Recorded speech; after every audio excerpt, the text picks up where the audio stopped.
লিবিয়ার সাবেক শাসক মুয়াম্মার গাদ্দাফির ছেলে সাইফ আল ইসলাম গুলিতে নিহত, পরিকল্পিত হত্যাকাণ্ড ধারণা রাজনৈতিক উপদেষ্টার, মন্তব্য করেনি লিবিয়া সরকার।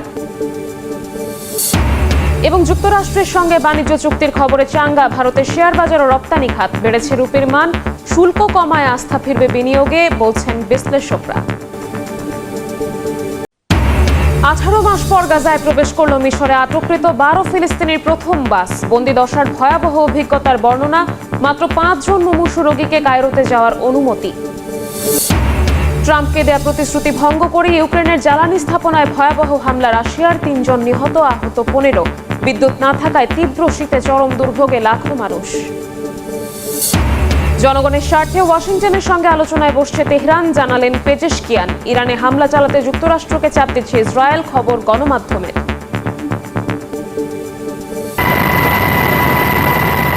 ইরানের অভ্যন্তরীণ বিক্ষোভের রেশ ছড়িয়ে পড়ে তেহরান ওয়াশিংটনের বৈরী সম্পর্কে। গেল কয়েকদিন ধরেই দুপক্ষই একে অপরকে নানা ধরনের হুঁশিয়ারি দিয়ে আসছে। এরই জেরে ইরানের উদ্দেশ্যে বিশাল রণতরী পাঠিয়ে দেন মার্কিন প্রেসিডেন্ট ডোনাল্ড ট্রাম্প। এবার আরব সাগরে সেই ইউএসএস আব্রাহাম লিঙ্কন এয়ারক্রাফট ক্যারিয়ারের কাছে আগ্রাসীভাবে যাওয়া ইরানি ড্রোন ধ্বংসের দাবি করেছে যুক্তরাষ্ট্র।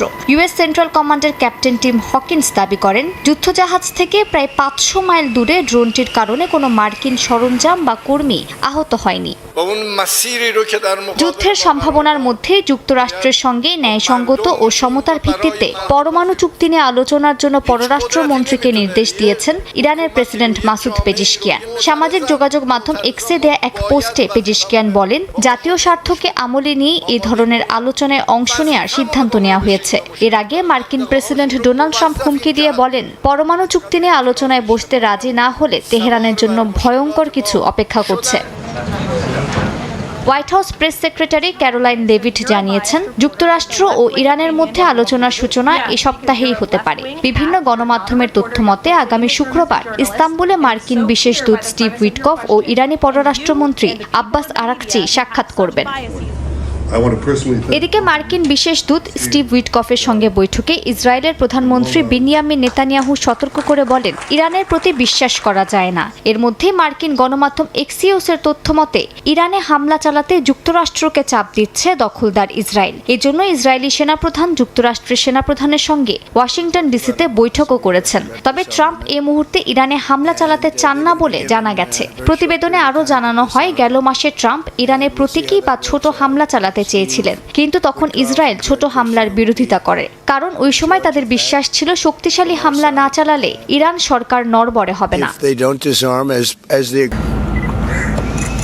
গেল কয়েক সপ্তাহ ধরে ইরান যুক্তরাষ্ট্রের মধ্যে টানটান উত্তেজনা বিরাজ করছে। ওয়াশিংটনের বাড়তি সেনা ও রণতরী মোতায়েনের জেরে অনেকেই ধারণা করছিলেন চলতি মাসের শুরুতেই ইরানে হামলা চালাতে পারে যুক্তরাষ্ট্র, কিন্তু শেষ মুহূর্তে সেটা হয়নি। পরমাণু ইস্যুতে আলোচনার মাধ্যমে তেহরানের ওপর চাপ বৃদ্ধি ও যুদ্ধের প্রস্তুতি দুটোই বহাল রাখার ইঙ্গিত দিয়েছেন মার্কিন প্রেসিডেন্ট ডোনাল্ড ট্রাম্প। যুক্তরাষ্ট্র ইরান ইস্যুতে পক্ষে বিপক্ষে বিশ্লেষকরা যুক্তি দেখিয়েছেন। যুক্তরাষ্ট্রকে ইতিবাচকভাবে উপস্থাপন করতে কেউ কেউ বলছেন, ওয়াশিংটন সংযম দেখিয়েছে, তারা উত্তেজনা কমাতে চায়, কিন্তু বাস্তবে বিষয়টি এমন কিনা তা নিয়েও প্রশ্ন উঠেছে। একাংশের দাবি, যুক্তরাষ্ট্র আসলে কৌশল বদলেছে, কিন্তু লক্ষ্য বদলায়নি। ইরানের বিরুদ্ধে মার্কিন হামলার পরিকল্পনা এখনও রয়েছে বলেও মনে করছেন অনেকে।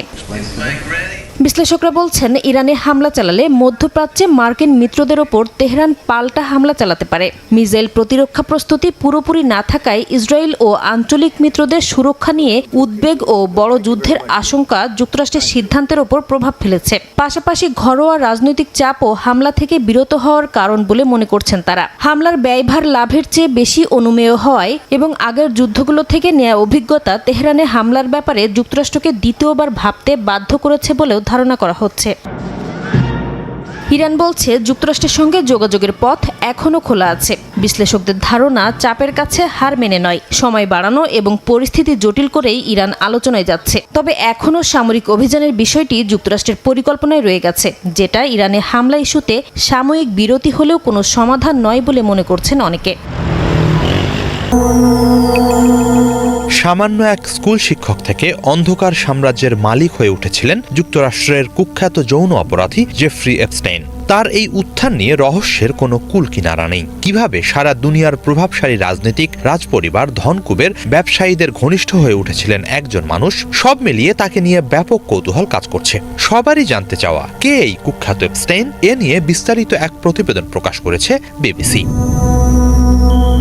প্রতিবেদন বলছে, ওয়াল স্ট্রিটের অভিজ্ঞতা ও তীক্ষ্ণ বুদ্ধিমত্তার মাধ্যমে দ্রুত নিজেকে ধনকুবের হিসেবে প্রতিষ্ঠিত করেছিলেন জেফ্রি এপস্টাইন। শুধু অর্থ সম্পদই নয়, সামাজিক প্রভাব, প্রতিপত্তি ও দুনিয়া জোড়া ক্ষমতার বিশাল এক নেটওয়ার্ক গড়ে তুলেছিলেন তিনি। 2019 সালের 10 আগস্ট নিউ ইয়র্কের জেলখানায় বিচার চলাকালীন রহস্যজনকভাবে তার মৃত্যু ঘটে। মৃত্যুর আগে তিনি শিশু কিশোরী পাচার, যৌন নিপীড়ন এবং বিশাল এক যৌন চক্র চালানোর অভিযোগে অভিযুক্ত ছিলেন। এপস্টাইনের উত্থান রূপকথার মতো। 1970-এর দশকের মাঝামাঝি সময়ে নিউ ইয়র্কের একটি বেসরকারি স্কুলে গণিত ও পদার্থ বিজ্ঞানের শিক্ষক ছিলেন তিনি। নিজে পদার্থবিজ্ঞান ও গণিত নিয়ে বিশ্ববিদ্যালয়ে পড়তে শুরু করলেও স্নাতক শেষ করতে পারেননি এপস্টাইন। যা হোক, ওই স্কুলেরই এক শিক্ষার্থীর অভিভাবক এপস্টাইনের প্রতি এতটাই মুগ্ধ ছিলেন যে তিনি ওয়াল স্ট্রিটের বিনিয়োগ ব্যাংক বিয়ার স্টিয়ার্নসের এক অংশীদারের সঙ্গে এপস্টাইনের পরিচয় করিয়ে দিয়েছিলেন। 4 বছরের মধ্যেই সাফল্যে ভর দিয়ে এপস্টাইন নিজেও ওই ব্যাংকের অংশীদার হন। এরপর 1982 সাল নাগাদ নিজস্ব প্রতিষ্ঠান জে এপস্টাইন অ্যান্ড কোম্পানি প্রতিষ্ঠা করেন তিনি।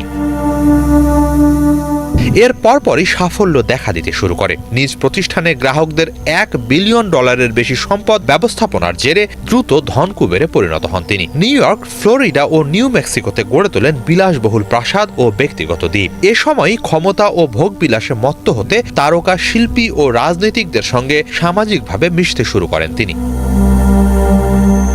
এপস্টাইনের বন্ধু-বান্ধবের তালিকা বিস্ময়কর।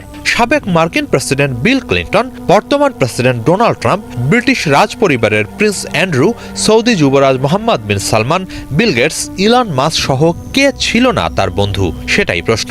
সবার সাথে ঘনিষ্ঠ যোগাযোগও ছিল তার। যদিও ট্রাম্প পরবর্তীতে এপস্টাইন থেকে দূরে সরে আসার দাবি করেন। প্রিন্স অ্যান্ড্রু এপস্টাইনের সঙ্গে সম্পর্কের কারণে দীর্ঘকাল বিতর্কের মুখোমুখি হন এবং 2025 সালে রাজকীয় উপাধি হারান। বিবিসি বলছে, এপস্টাইন ব্যক্তিগত জীবনকে গোপন রাখার চেষ্টা করতেন। সামাজিক অনুষ্ঠান বা রেস্তোরাঁর পার্টি তিনি এসব এড়িয়ে চলতেন বলে কথিত আছে। নিজেকে রহস্যে মুড়েই যৌন পাচার ও শিশু কিশোরীদের ওপর যৌন নিপীড়ন চালাতেন তিনি। 2005 সালেই এক কিশোরীকে যৌন নিপীড়নের অভিযোগে পুলিশি তদন্ত শুরু হয়েছিল এপস্টাইনের বিরুদ্ধে। তবে নিজের প্রভাব কাজে লাগিয়ে 2008 সালে তিনি বিতর্কিত একটি আইনি সমঝোতার মাধ্যমে যাবজ্জীবন কারাদণ্ড থেকে বেঁচে যান। এরপর 2019 সালে যৌন অপরাধের অভিযোগে পুনরায় গ্রেফতার হন, কিন্তু বিচার চলাকালেই কারাগারে রহস্যজনকভাবে মৃত্যু হয় তার, যদিও এটিকে আত্মহত্যা বলা হয়। তবে মৃত্যুতেও শেষ হয়নি এপস্টাইনের কেলেঙ্কারি, বরং তার মৃত্যুর পরই বেরিয়ে আসতে থাকে শতাব্দীর ভয়াবহ এক অন্ধকার দুনিয়ার কথা। কেবল নিজের লালসা মেটাতেই তিনি শিশু কিশোরীদের শিকার করতেন তা নয়, তাদের সরবরাহও করতেন সারা দুনিয়ার প্রভাবশালীদের কাছে। ভয়াবহ এই কাজে এপস্টাইনের ডান হাত ছিল তার প্রেমিকা গিলেন ম্যাক্সওয়েল। এপস্টাইনের সাথে সাথে তাকেও বিচারের মুখোমুখি করা হয়। অভিযোগ ছিল, কম বয়সীদের যৌনকর্মে বাধ্য করতে তিনি এপস্টাইনকে সহযোগিতা করতেন। তিনি প্রলোভন দেখিয়ে কম বয়সী মেয়েদের যৌনকর্মের জন্য প্রস্তুত করে তুলতেন। অক্সফোর্ডে পড়াশোনা করা গিলেন ম্যাক্সওয়েল তার বহু ধনী ও ক্ষমতাধর বন্ধুদের সঙ্গে এপস্টাইনের পরিচয় করিয়ে দিয়েছিলেন। এর মধ্যে বিল ক্লিন্টন ও অ্যান্ড্রুও ছিলেন। তিনি আদালতে স্বীকার করেন যে এপস্টাইনের সঙ্গে পরিচয় তার জীবনের সবচেয়ে বড় অনুশোচনা। 2021 সালে কিশোরীদের পাচার ও প্ররোচিত করার অভিযোগে তাকে 20 বছরের কারাদণ্ড দেওয়া হয়। বর্তমানে 60 বছর বয়সী গিলেন ম্যাক্সওয়েলকে হয়তো জীবনের বাকিটা সময় কারাগারেই কাটাতে হবে। অর্থ, ক্ষমতা, কুখ্যাতি আর অন্ধকার সব মিলিয়ে আধুনিক দুনিয়ার ভয়াবহ এক অধ্যায় হয়ে থাকবে জেফ্রি এপস্টাইন কেলেঙ্কারি। আর মৃত্যুর পরও বহুকাল তার কাছ থেকে সুবিধা নেয়া প্রভাবশালীদের তাড়া করে ফিরবে এপস্টাইনের প্রেতাত্মা।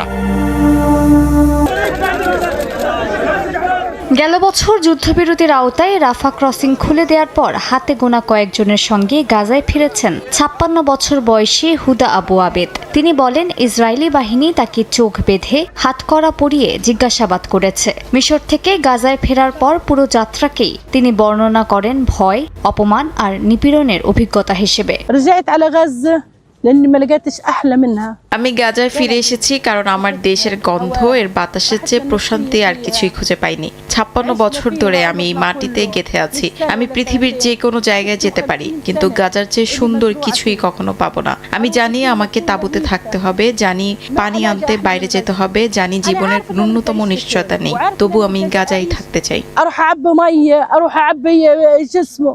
রাফা দিয়ে যাতায়াত এখনও কঠোরভাবে সীমিত করেছে ইসরায়েল। প্রায় 50 জন গাজায় ঢোকার কথা থাকলেও রাত পর্যন্ত মাত্র 3 নারী ও 9 শিশু প্রবেশ করতে পেরেছেন। বাকিরা নিরাপত্তা ছাড়পত্রের অপেক্ষায় আটকে আছেন। অন্যদিকে চিকিৎসার জন্য গাজা ছাড়ার অপেক্ষায় থাকা 50 জনের মধ্যে মাত্র 5 জন রোগী ও 7 জন স্বজন মিশরে যেতে পেরেছেন।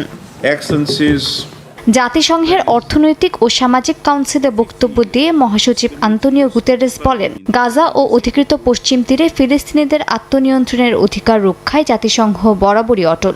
গাজা ও মিশরের মধ্যে রাফা সীমান্ত আংশিকভাবে পুনরায় খোলার প্রথম দিনেই গুতেরেস মানবিক সহায়তা প্রসঙ্গে জোর দেন। তিনি বলেন, গাজায় দ্রুত ও বৃহৎ পরিসরে ত্রাণ প্রবেশ নিশ্চিত করতে হবে। clock ticking louder than ever. জাতিসংঘে ফিলিস্তিন রাষ্ট্রদূত রিয়াদ মনসুর বলেন, গাজার ভূখণ্ড কোনো জমির টুকরো নয়, এটি ফিলিস্তিনের জনগণের অধিকার। Two-state solution. তথাকথিত যুদ্ধবিরতির মধ্যেও সহিংসতা থামেনি। গাজা সিটিতে ও পশ্চিম তীরে জেরিকোতেও ইসরায়েলি অভিযানে বেশ কয়েকজন ফিলিস্তিনি হতাহত হয়েছেন। তীব্র শীতের রাতে রাশিয়ার ড্রোন ও ক্ষেপণাস্ত্র হামলায় কেঁপে ওঠে ইউক্রেনের রাজধানী কিয়েভ, খার্কিভ, জাপোরিজ্জিয়া সহ বিভিন্ন শহর। স্থানীয় সময় মঙ্গলবার ইউক্রেনকে লক্ষ্য করে 450টি ড্রোন ও 60টির বেশি ক্ষেপণাস্ত্র ছোড়ে রাশিয়া। স্থানীয় কর্তৃপক্ষের দাবি, সোমবার সকাল থেকে শুরু করে মঙ্গলবার ভোররাত পর্যন্ত দেশটির জ্বালানি অবকাঠামোতে এ যাবৎকালের অন্যতম ভয়াবহ হামলা চালিয়েছে পুতিন বাহিনী। এ ঘটনায় হতাহত হয়েছেন বেশ কয়েকজন। বেশ কয়েকটি আবাসিক ভবনও ক্ষতিগ্রস্ত হয়। -20 ডিগ্রি তাপমাত্রার মধ্যেই রাজধানীতে 1000-এর বেশি ভবনে হিটিং ব্যবস্থা বন্ধ হয়ে যায়। ইউক্রেনের পররাষ্ট্রমন্ত্রী আন্দ্রি সিবিহা জানান, তাপমাত্রা নামার অপেক্ষা করেই জ্বালানি ব্যবস্থাকে লক্ষ্যবস্তু করেছে রাশিয়া।